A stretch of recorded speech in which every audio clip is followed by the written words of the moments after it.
Dans ce vidéo, on va voir la notion d'un repère dans le plan. Comme vous voyez, un repère est constitué de deux axes.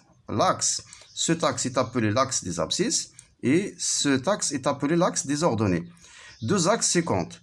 Si on a ces deux axes perpendiculaires, on parle d'un repère orthonormé. L'axe des X, c'est l'axe horizontal. L'axe des Y, c'est l'axe des verticales. L'intersection de ces deux axes, c'est l'origine du repère. L'unité de gradation de l'axe des abscisses I toujours correspond à abscisse 1. Ici, on trouve des nombres positifs. On a un flèche, c'est-à-dire nombre positif. L'unité de gradation de l'axe des ordonnées G toujours correspond à l'unité de gradation 1, 2, 3. Ici, on trouve en bas les nombres négatifs. Et à gauche des axes des X, on trouve les nombres négatifs. Moins 1, moins 2, moins 3. Maintenant, on va voir comment représenter un point dans ce repère. Donc, un point XA, YA. XA est appelé l'abscisse du point A.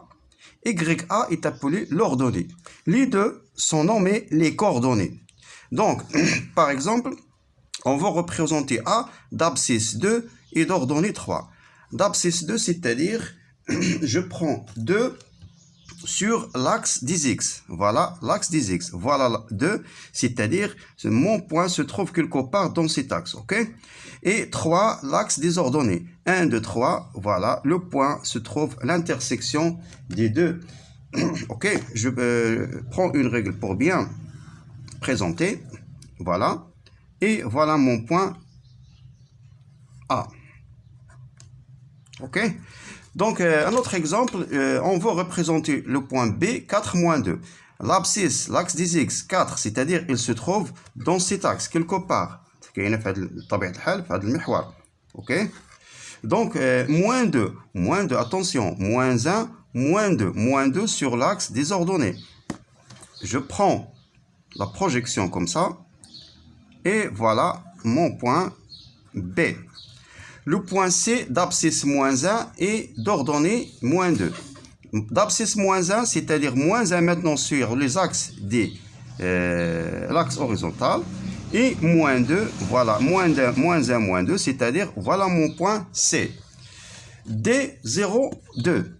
0, c'est-à-dire il se trouve sur 0 des axes des X. 2, c'est-à-dire il se trouve sur l'axe des ordonnées. Voilà, B, D égale à 2. C'est-à-dire, si un point, si l'abscisse égale à 0, voilà, il se trouve sur l'axe des ordonnées, c'est-à-dire l'axe des Y. Maintenant, on a E d'abscisse moins 3 et d'ordonnée 0. C'est-à-dire, il se trouve sur l'axe des X. Voilà moins 3. Voilà mon point E. Dans ce repère est nommé repère orthonormé. Ortho parce qu'on a deux axes perpendiculaires, normé parce qu'on a la distance OI égale à la distance OG. On a des points particuliers, par exemple le point O, l'origine, toujours les coordonnées, l'abscisse égale à 0 et l'ordonnée 0.